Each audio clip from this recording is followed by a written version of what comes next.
నమస్తే, welcome to I dream. నేను మీ విజిత. ప్రస్తుతం మనతో పాటు ఉన్నారు ఇస్కాన్ టెంపుల్ నుంచి ప్రణవానంద ప్రభుజీ. వారి ప్రవచనాల రూపంలో, వారి మాటల రూపంలో మనకు ఎన్నెన్నో మంచి విషయాలు ప్రతిసారి తెలియజేస్తూనే ఉంటారు. మనకున్న సందేహాలన్నింటినీ నివృత్తి చేస్తూనే ఉంటారు. అయితే నిజంగా భగవంతుడికి మనందరం కూడా భక్తులమే. నిజమైన భక్తుడు అంటే ఎవరు, ఎలాంటి లక్షణాలు కలిగి ఉంటారు, మనం ఆధ్యాత్మిక మార్గంలో నడవాలంటే అసలు మన ప్రయాణం ఏ విధంగా మొదలవ్వాలి, ఇలాంటి విషయాల గురించి ఈరోజు మాట్లాడబోతున్నాం. ఇప్పుడు ప్రభుజీతో మాట్లాడి మరిన్ని విషయాలని నివృత్తి చేసుకుందాం. నమస్కారం ప్రభుజీ. నమస్కారం అండి. హరే కృష్ణ ప్రభుజీ. హరే కృష్ణ. ప్రభుజీ, నిజంగా భక్తుడు అంటే ఎవరు ప్రభుజీ? భగవంతుడి పట్ల పరిపూర్ణమైన నమ్మకం ఉన్నవాడు భక్తుడు. సుఖాలు వచ్చినా, దుఃఖాలు వచ్చినా, అవమానాలు వచ్చినా, పొగడతలు వచ్చినా, మన జీవితంలో ఏ సిచ్యువేషన్ వచ్చినా సరే మనం భగవంతుణ్ణి ఆశ్రయించి ఆయన పట్ల నమ్మకం ఉన్నవాడు భక్తుడు. చాలాసార్లు ఏమవుతుందంటే అండి, మనకి మంచి జరుగుతున్నప్పటి వరకు వెరీ గుడ్, మనం చాలా భగవద్భక్తులం అని అంటే, కానీ ఏదన్నా చెడు జరిగిపోయింది ఏమనుకోండి, నాకెందుకు ఇలా జరిగింది, నేను ఇంత మంచివాడిని, ఆయన ఎందుకు అలా చేయలేదు, కాబట్టి ఈయన నాకొద్దు అని అంటారు చాలా మంది. మేము మీరు ఆశ్చర్యపోతారు, అసలు నాకు నా భక్తి జీవితంలో చాలా ఇన్స్పిరేషన్గా అనిపించింది. నేను ఇప్పుడు మనకి తెలుసు పాలస్తీన్ ఇంకా ఇజ్రాయెల్లో వార్ జరుగుతుంది, గాజా అనే ప్రదేశంలో. అయితే ఒక ఆవిడ, అసలు చాలా వీడియోస్ చూశాను ఒకదాని తర్వాత ఒకటి, అక్కడ ఉండే వాళ్ళు మొత్తం ఫ్యామిలీ నష్టం అయిపోయినా, పిల్లలు చనిపోయినా, ఏం చేసినా సరే వాళ్ళు ఇలా అంటున్నారనమాట, ఏ అల్లా నువ్వు మాకు ఇది చేసావు కానీ మేము మాత్రం నీకు స్తోత్రం చేస్తాం. దే ఆర్ వాళ్ళ లాంగ్వేజ్లో వాళ్ళు చెప్తున్నారనమాట, నువ్వు ఏం చేసినా సరే మా మంచికే చేస్తావని నాకు తెలుసు, కాబట్టి ఇంకా ఇంకా మేము మిమ్మల్ని పొగుడుతూనే ఉంటాము. ఆ సిచ్యువేషన్లో కూడా అసలు ఆ నమ్మకం ఎలా ఉంది అని నాకు చాలా ఇన్స్పిరేషన్గా అనిపించింది. అరే ఎంత ట్రూ డివోషన్ వాళ్ళకి ఉన్నది, ఒక నమ్మకం వాళ్ళ దేవుడి పట్ల వాళ్ళకు ఉన్నది. కానీ మనం ఎన్నిసార్లు చాలామంది చూస్తుంటాం. మొన్న నాకు ఎవరో వీడియో పంపించారు, అందులో చెప్తారు, ఒక వెంకటేశ్వర స్వామి ఫోటో ఉంటుందన్నమాట, ఒక ఆవిడ చెప్తారు, ఓయ్ నేను చెప్పింది చేస్తావా లేదా, ఇంకో దేవుడిని తీసుకొచ్చి పెట్టేయాలనా అని అంటుందన్నమాట. అయితే నేను చూసి ఆశ్చర్యపోయాను అనమాట, మనకి ఎందుకు ఇలాంటి ఫేత్, ఇలాంటి నమ్మకం ఎందుకు లేదు? ఎప్పుడైతే మనం ఎంతైతే మనకి ఇన్వెస్ట్మెంట్ చేస్తామో అంతే రిటర్న్ వస్తుంది కదండి. అలానే మన నమ్మకం, మాన అపమానాలు, ఇవి సుఖ దుఃఖాలు, ఇవన్నీ ప్రపంచంలో ఒక భాగం అండి. ఇదంతా జీవితంలో ఒక భాగం. అందుకే మన సనాతన సంస్కృతిలో ఎప్పుడు మంచే ఉంటుంది అని చెప్పారు. అందుకే ఈ ఉగాది పచ్చడి, మన నూతన సంవత్సరం ప్రారంభమైనప్పుడు షడ్రుజోపేతం కదండి, చెప్పుకున్నాం. కాబట్టి ప్రతి ఒక్కటి కొద్దిగా అది కావాలి, కొద్దిగా ఇది కావాలి. కానీ మనం ఏం చేస్తామంటే, ఎవరికైతే అచంచల విశ్వాసం ఉంటుందో భగవంతుడి పట్ల, స్వామి నువ్వేం చేసినా నా మంచే చేస్తావు అనేవాడు నిజమైన భక్తుడు. కాబట్టి ఎక్కడి నుంచైనా ఆ విశ్వాసం, ఆ శ్రద్ధ కానీ మనం నేర్చుకోగలిగితే ఇట్ ఈస్ ఎక్స్ట్రీమ్లీ వండర్ఫుల్ అనమాట. ఆ శ్రద్ధ, స్వామి నువ్వు ఏం చేసినా సరే నేను నిన్నే కొలుస్తా, అటువంటి శ్రద్ధ మన దగ్గర ఉండిందండి, మన దగ్గర ఉండింది. మన పూర్వీకులు, రాజులు, మహారాజులు, అసలు మన సంస్కృతి, సిక్కులు ఎవరైతే మనకి వాళ్ళ జీవితాన్ని త్యాగం చేసేసారు వాళ్ళ ధర్మాన్ని కాపాడుకోవడానికి. మనం చూస్తాం. అసలు ఇప్పుడు ఏంటంటే అండి, నాకు అన్నిటికంటే బాధాకరమైన విషయం ఏంటంటే, ఈ ప్రజెంట్ డే యూత్ ఉన్నారు కదా, వాళ్ళకి మన దేశ సంస్కృతి గురించి తెలియదు, మన దేశ హిస్టరీ గురించి తెలియదు, మన కల్చర్ గురించి తెలియదు, మన ఆధ్యాత్మికత గురించి తెలియదు. తెలుసుకోవాలి అనే ప్రయత్నం కూడా చేయట్లేదు. ఎవరు అసలు దేశాన్ని కాపాడాలనుకుంటుంది? అసలు మన పూర్వీకులు మనకి ఎలాంటి సంపత్తిని ఇచ్చారు? ఏవో టీవీలలో వచ్చే చెత్త ప్రోగ్రాములు చూడటము, టైం వేస్ట్ చేసేయటము. ఇప్పుడు మాకు చెప్తున్నారు, ఎవరో బిగ్ బాస్ అనేదో ప్రోగ్రామ్ వస్తుందట.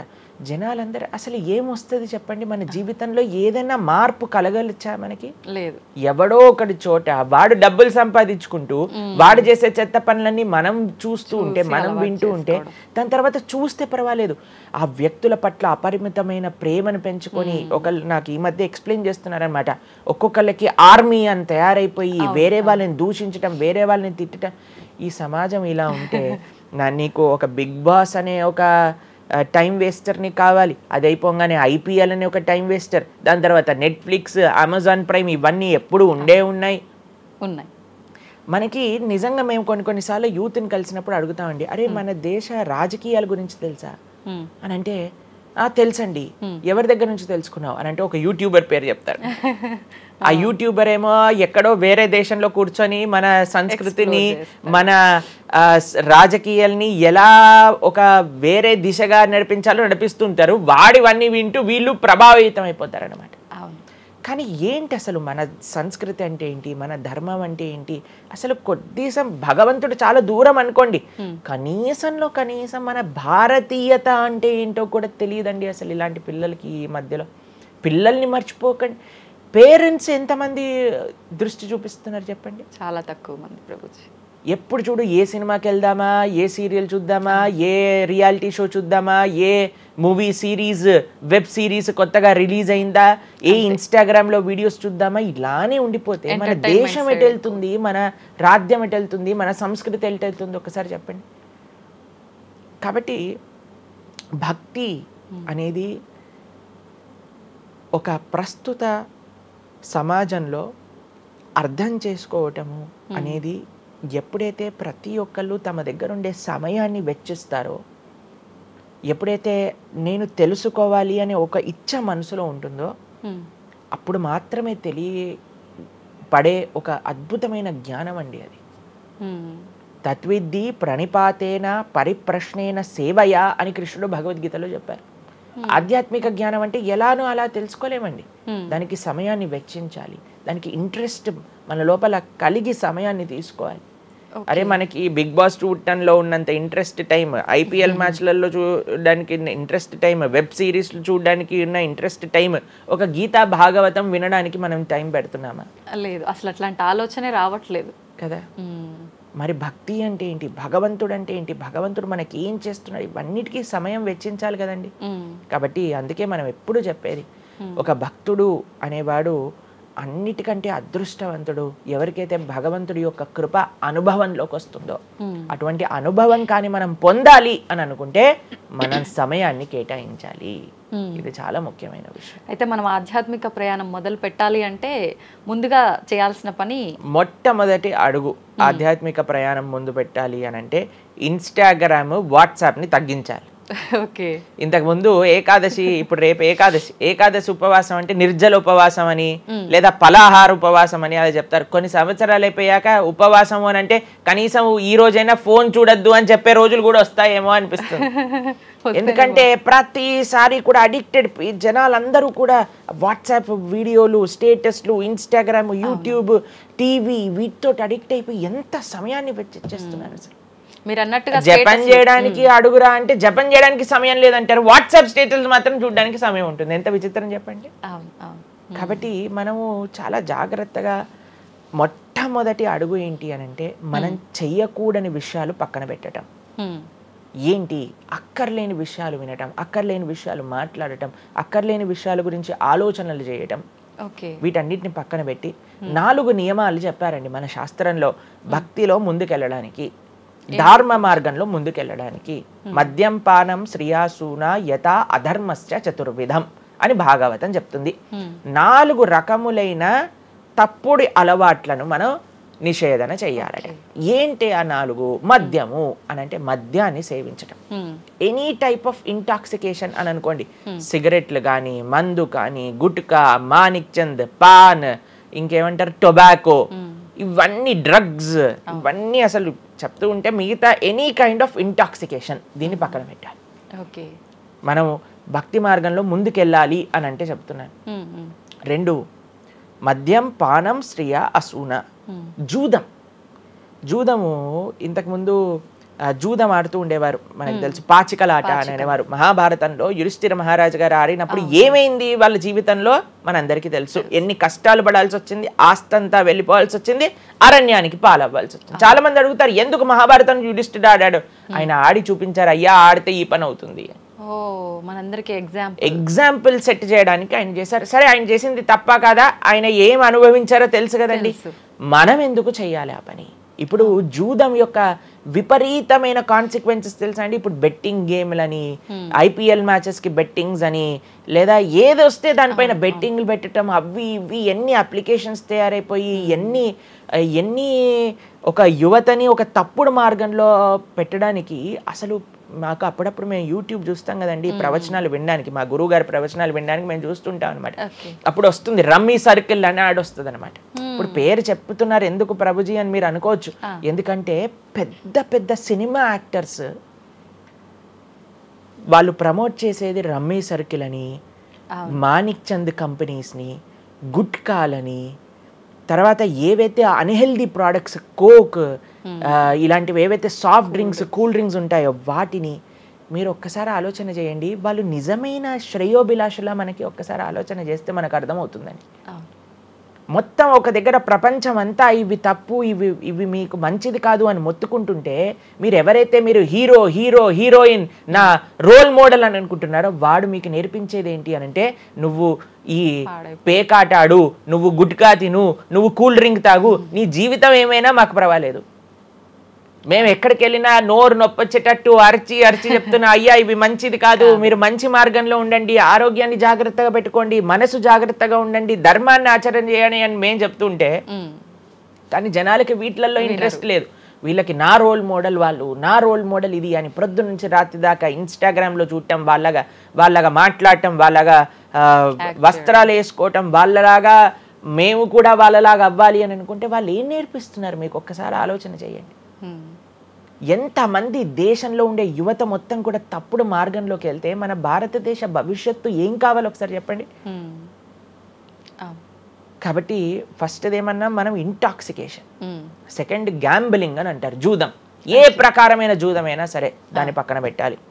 మూడవది మాంసాహారాన్ని సేవించటం, ప్రాణిహింస చెయ్యకూడదు, భగవద్భక్తి మార్గంలో ముందుకెళ్ళాలి, భగవంతుని తెలుసుకోవాలి అని అంటే మనం లాస్ట్ టైం దీని గురించి మాట్లాడుకున్నాం, మనం ఎక్స్ప్లెయిన్ చేసాం అనమాట క్లియర్గా ఎందుకు మనం మాంసాహారాన్ని స్వీకరించకూడదు అని.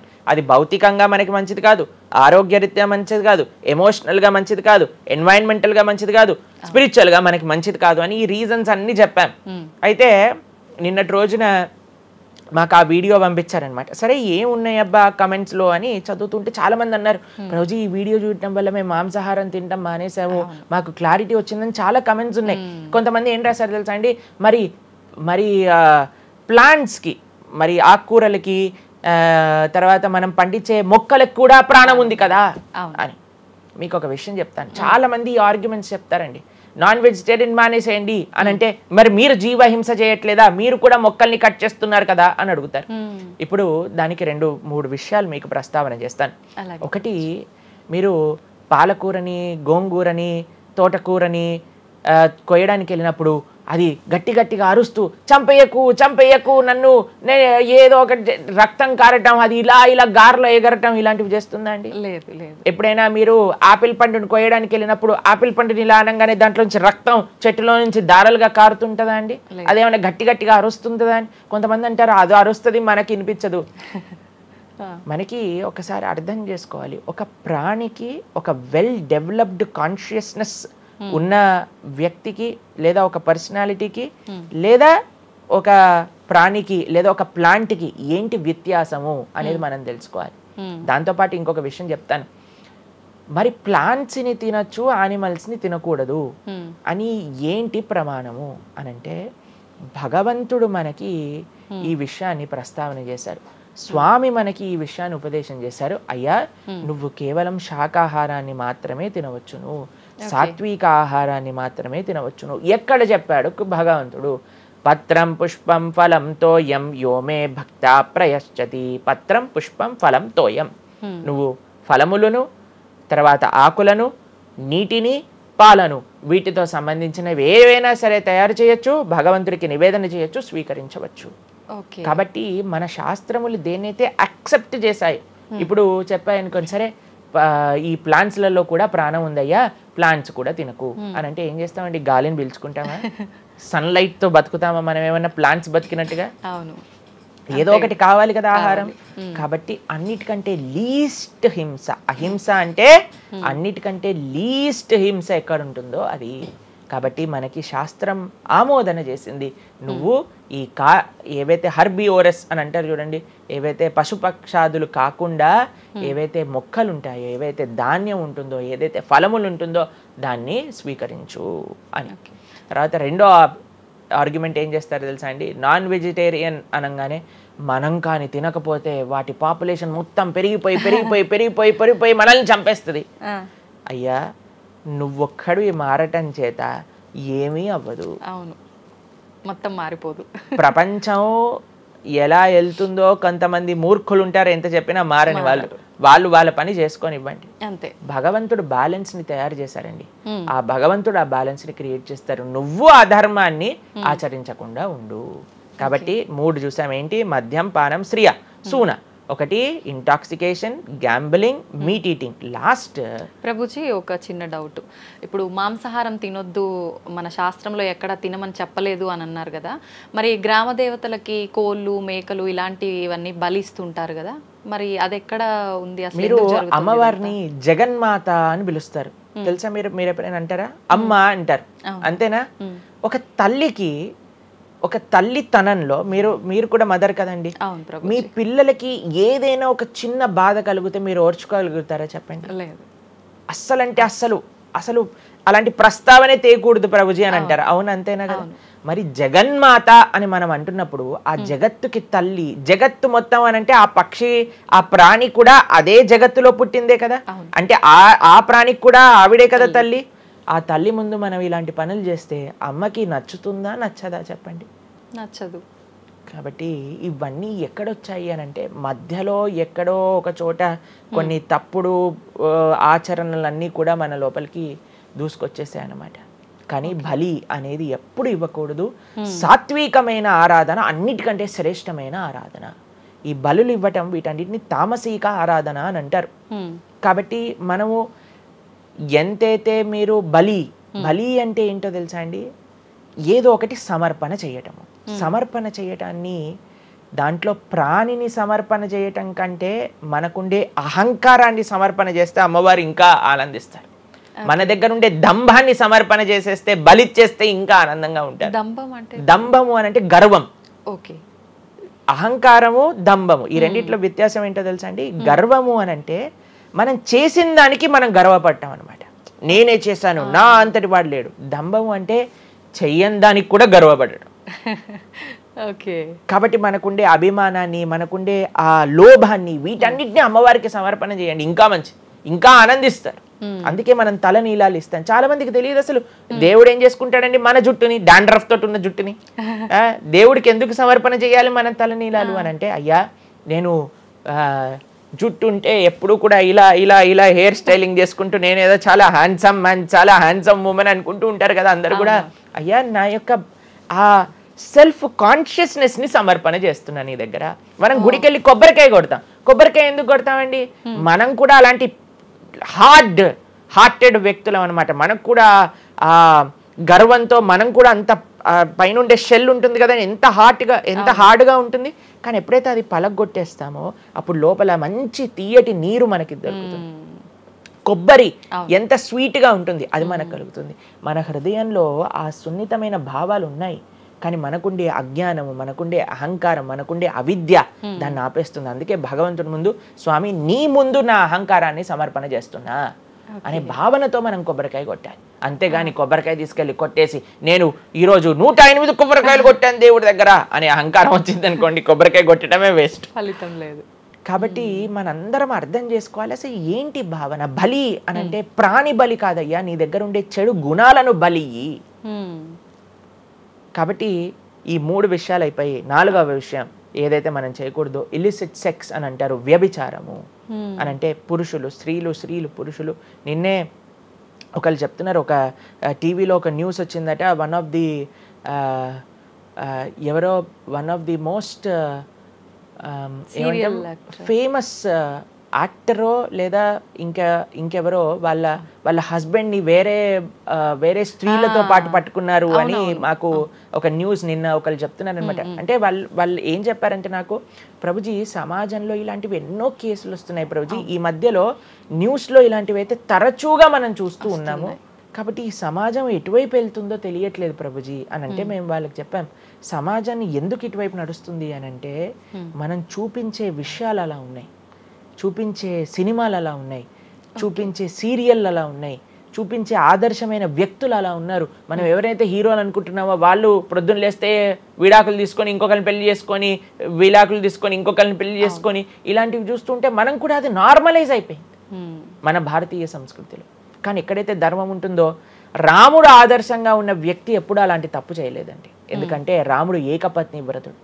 ఎంత కమిట్మెంట్ ఉండాలి భార్య పట్ల, భర్తకు కూడా అలానే అండి. ఇప్పుడు ఒకళ్ళు తప్పు అంటే, ఇప్పుడు చాలా మంది అనుకుంటారు ఇది ఎత్తి పురుషులకే వర్తించింది అని. పురుషులకు ఎంతైతే వర్తిస్తుందో అంతే స్త్రీలకు కూడా వర్తిస్తుంది, స్త్రీలకు ఎంతైతే వర్తిస్తుందో అంతే పురుషులకు కూడా వర్తిస్తుంది. కాబట్టి ఈ 4 చాలా జాగ్రత్తగా ఉండాలి. పరస్త్రీ సంఘము, పరపురుష సంఘం, వీటి నుంచి చాలా జాగ్రత్తగా ఉండాలి. ఈ 4 కానీ మనం ఆచరించగలిగితే మన జీవితంలో, చెయ్యకూడనివి 4, చెయ్యాల్సినవి 4. ఇప్పుడు మనం చెయ్యకూడనివి 4 గురించి విన్నాం కదా. చెయ్యాల్సిన 4 ఏంటో ఒక నిమిషంలో చెప్పేస్తా. మంచి భక్తుల యొక్క సాంగత్యం, మంచి పుస్తకాలు చదవటం, భగవన్నామాన్ని జపం చేయటం, మంచి ఆహారాన్ని స్వీకరించటం.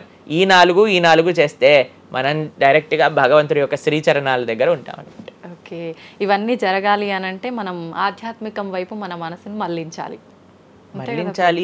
మనకి ఆధ్యాత్మికము అవసరము అని మనం తెలుసుకోవాలి. ఎప్పుడైతే తెలుసుకుంటామో మనం సమయాన్ని ఇవ్వగలుగుతాం. ఓకే ప్రభుజీ, జపం అని అంటుంటారు. నిజంగా జపం అంటే ఏంటి ప్రభుజీ? ఏ విధంగా జపం చేయాల్సి ఉంటుంది?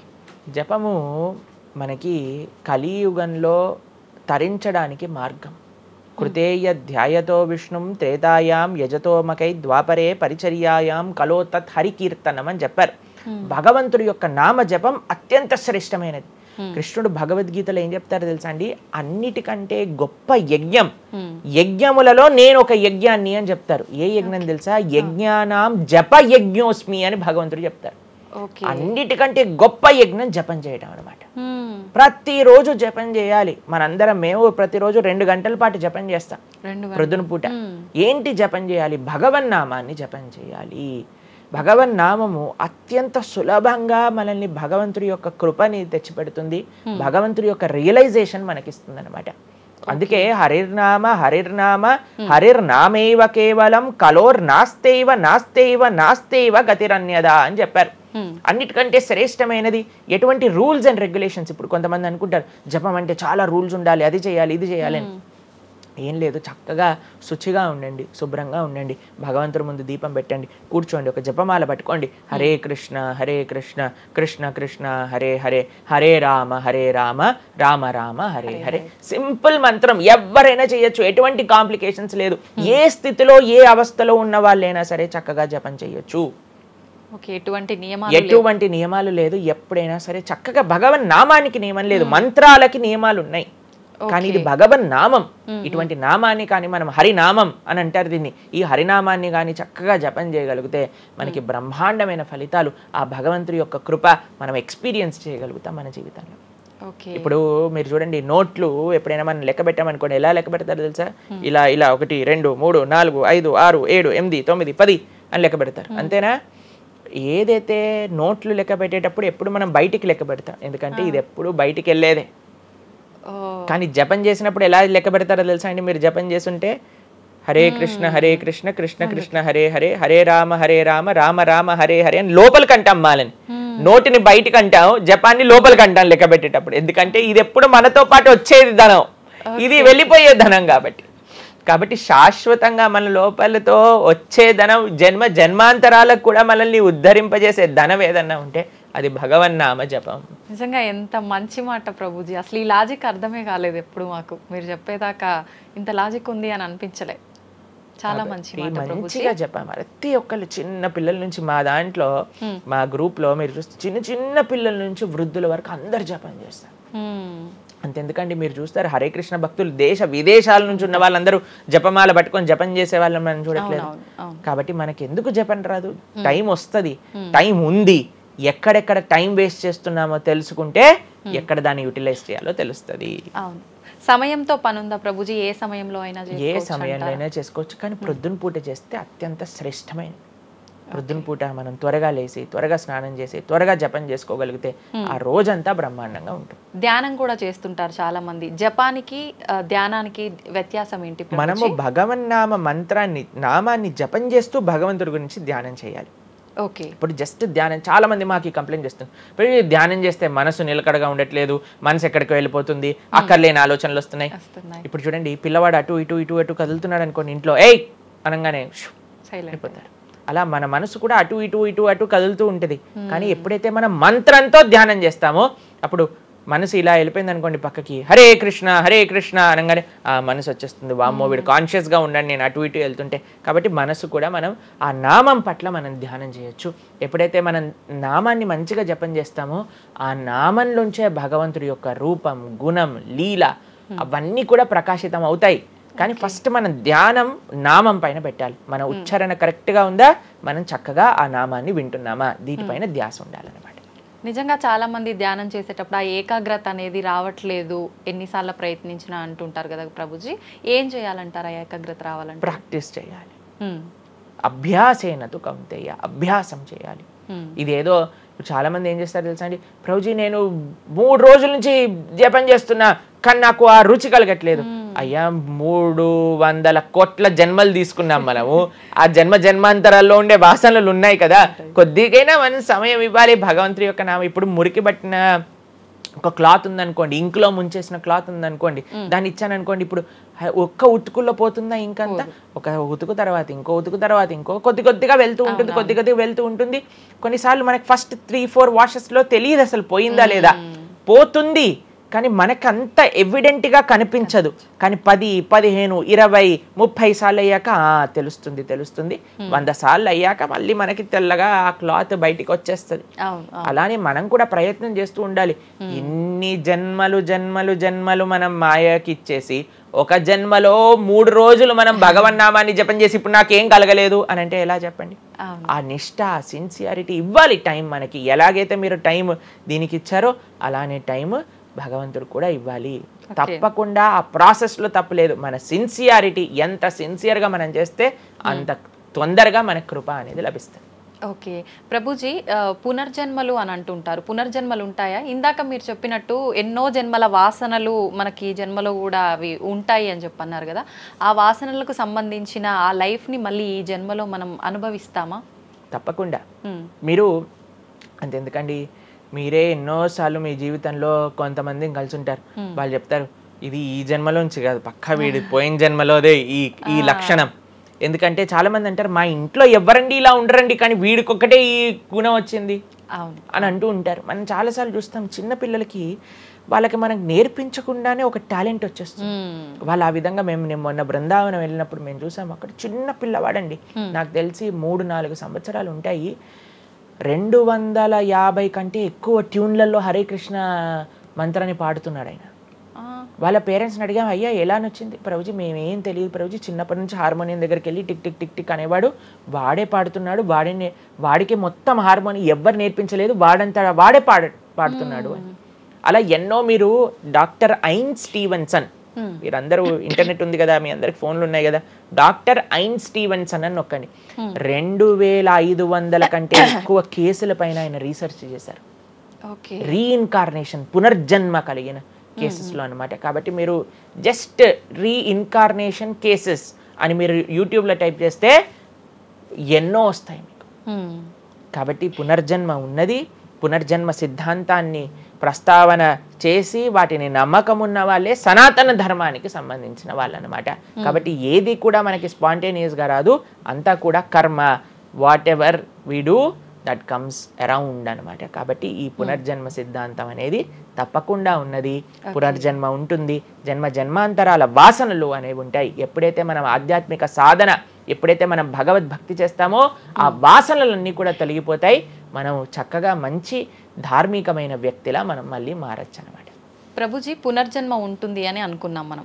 అయితే పునర్జన్మ అంటే అంతకుముందు జన్మకు సంబంధించిన పాపం పుణ్యం ప్రతి ఒక్క దాని ప్రభావం ఈ జన్మలో ఉంటుందంటారా ప్రభుజీ? తప్పకుండా. చాలా మంది అంటారు ప్రభుజీ వాళ్ళు ఇంత పిచ్చి వాళ్ళు కానీ ఇంత ఆనందం ఎందుకు వస్తుంది అని అంటే, వాళ్ళు గత జన్మలో చేసిన పుణ్యం ఇప్పుడు వాళ్ళకి వస్తుంది, ఈ జన్మలో చేసే పాపం మళ్ళీ వస్తుంది.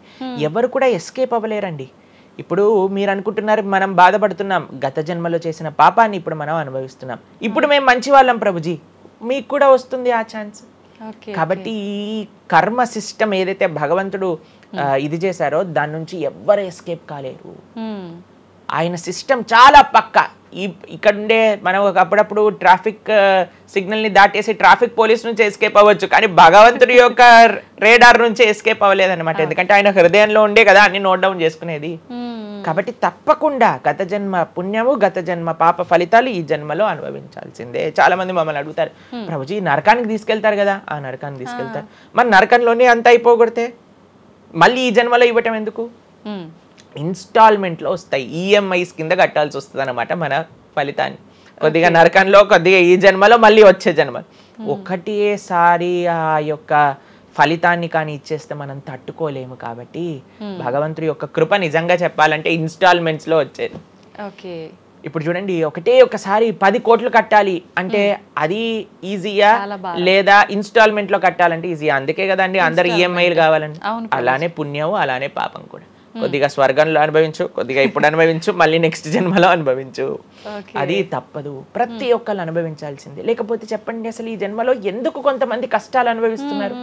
కొంతమందికి పుట్టుక నుంచే కష్టం వస్తుంది, కొంతమంది కొన్ని డిఫెక్ట్స్ తో పుడతారు. ఎందుకు? If God is equal to everybody, then why did God create different people differently అని అంటే భగవంతుడు తయారు చేయలే, భగవంతుడు ఇనిషియేట్ చేశారు ఆ సిస్టమ్ని.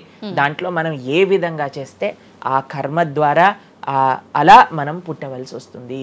కానీ మనము పాస్ట్ గురించి చింత, అయ్యో ఎన్ని పాపాలు చేశానో నాకు ఇది వస్తుంది, దీని గురించి చింత చేయకండి. అయ్యా నేను ఫ్యూచర్లో ఇది చేసి నేను ఇలా చేయబోతుంది, దాని గురించి ఇప్పుడు నీ దగ్గర సమయం ఉంటే నువ్వు ఇప్పుడు ధర్మాచరణ చెయ్యి, ఇప్పుడు భగవంతుడిని ఆశ్రయించు, ఇప్పుడు ధార్మికంగా ఉండు. భగవంతుడు దీన్ని రెండింటినీ తీసేస్తారా, ఆయన యొక్క లోకానికి మనం వెళ్ళవచ్చు. కాబట్టి భగవంతుడు అదే చెప్పారు, సర్వధర్మాన్ పరిత్యజ్య మామేకం శరణం వ్రజ అహం త్వాం సర్వ పాపేభ్యో మోక్షయిష్యామి మా శుచ. ఇది భగవంతుడు ఇచ్చిన ఒక ఆశ్వాసన భగవద్గీతలో. అన్నిటినీ వదిలిపెట్టేసాయి, అన్ని రకాల చెడు వస్తువుల్ని, అన్ని రకాల మంచి, నువ్వు నాకు శరణు వేరు, నేను నీ పాప పుణ్యాలు మొత్తం తీసేస్తాను.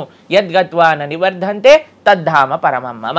భగవంతుడి దగ్గర నుంచి చేరుకున్నాం అనుకోండి, మళ్ళీ ఈ ప్రపంచంలో ఈ యొక్క కష్టాలు ఉండే ఈ నేలపైన మళ్ళీ రావాల్సిన అవసరం లేదు. స్వామితో బ్రహ్మాండంగా స్వామి యొక్క సేవలో సుఖంగా ఉండొచ్చు మనం.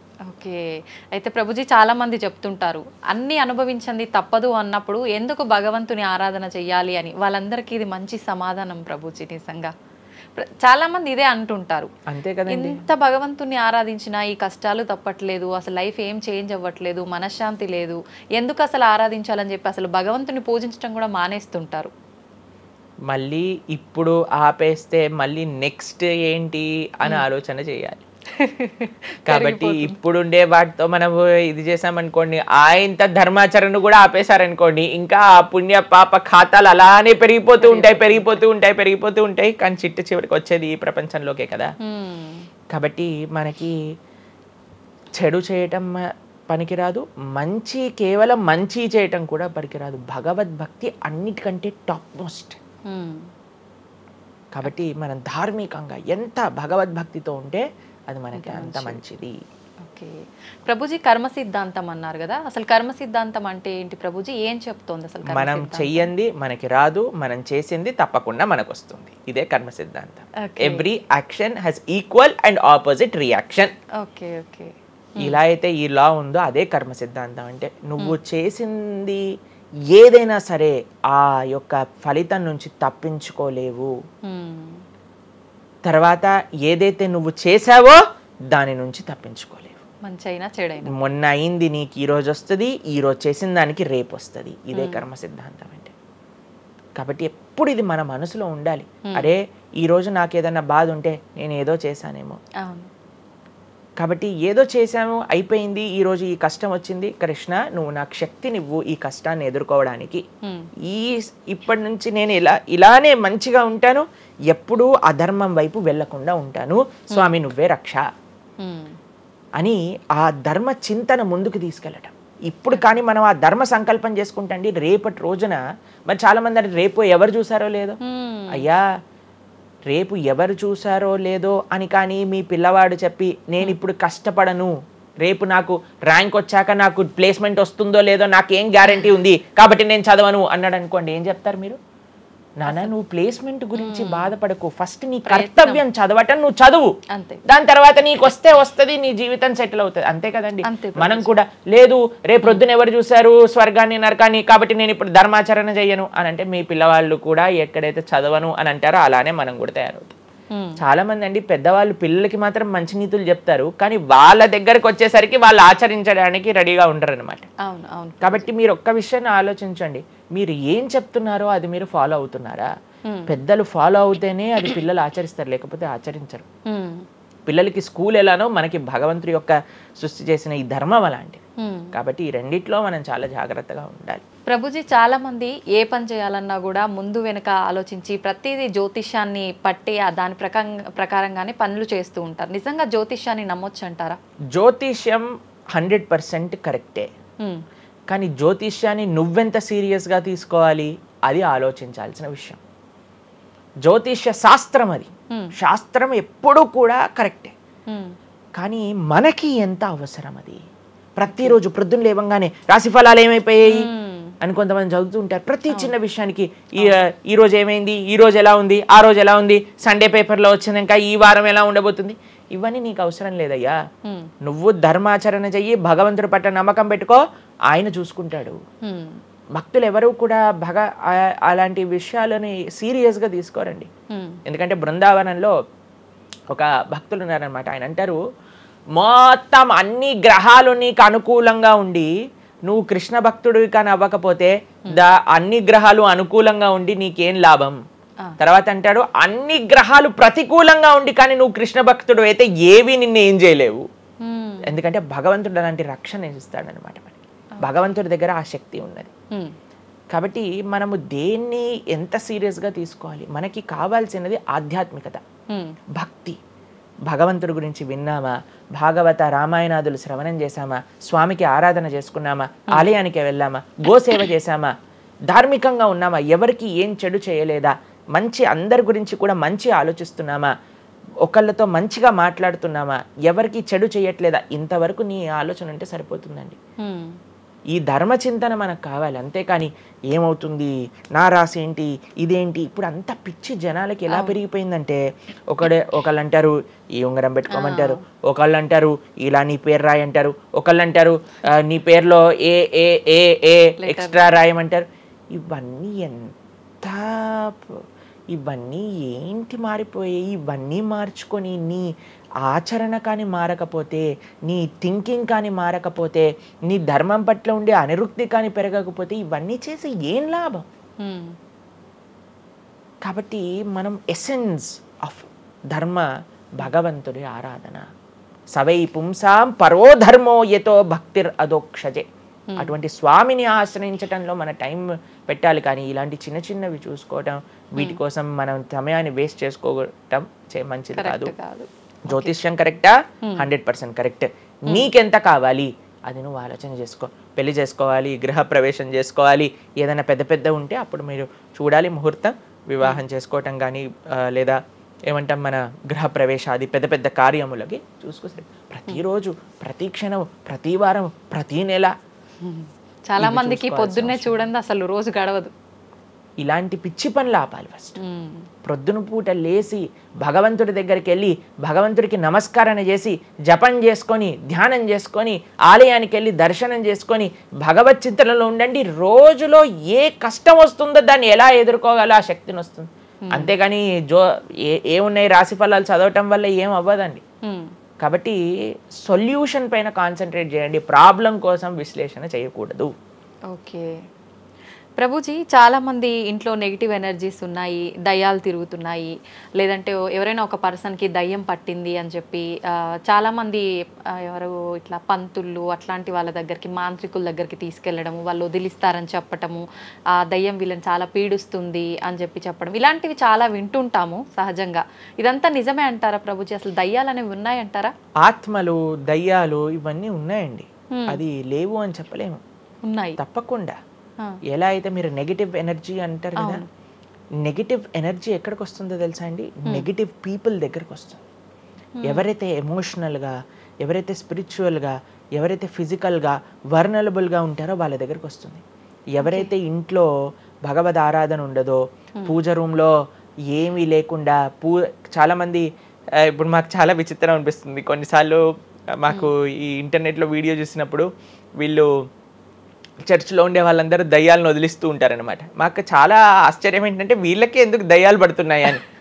కాబట్టి ఎందుకు దయ్యాలు ఎవరైనా పర్సనాలిటీస్లోకి వెళ్తాయో తెలుసండి, ఎవరైతే క్లీన్లీనెస్ మెయింటైన్ చేయరో, ఓకే, ఎవరైతే సమయానికి స్నానం చేయటం కానీ, సమయానికి శుచిగా శుభ్రంగా ఇల్లు శుభ్రంగా ఉంచుకోవటం కానీ, దేవాలయంలో భగవంతుడి యొక్క మూర్తులకి చక్కగా ఆరాధన చేసి ధూపం దీపం నైవేద్యం తోరణం ఉత్సవాలు పండగలు యజ్ఞాది యాగాదులు ఇవన్నీ ఉన్న చోట ఎప్పటికీ నెగిటివ్ ఎనర్జీ అనేది ప్రవేశించలేదు.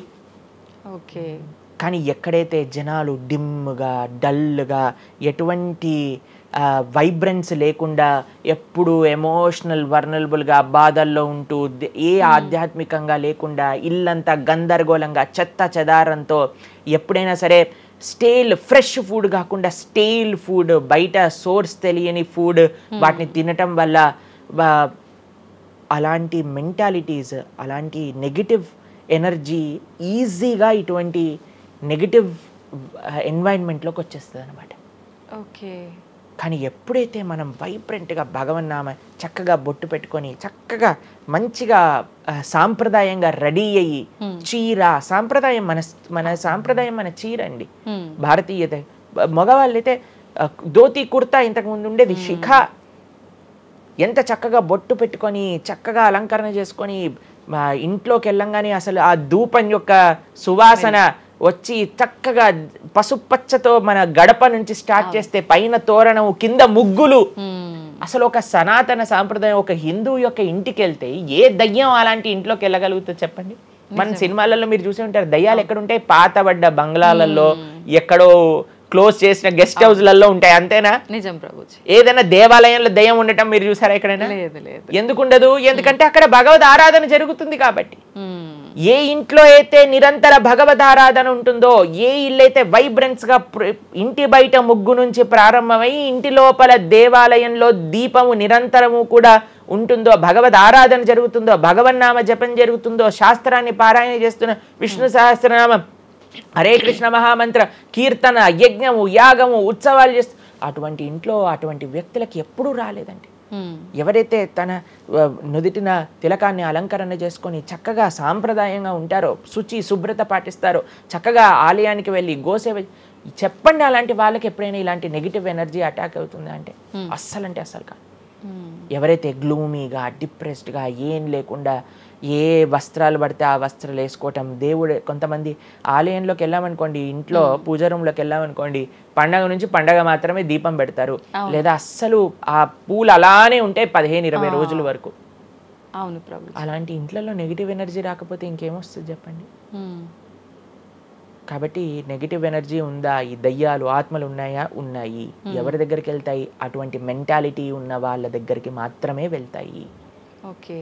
మనం కానీ ఎప్పుడైతే మనకి రక్షణ, అందుకే మనం తులసి మాల వేసుకుంటాం.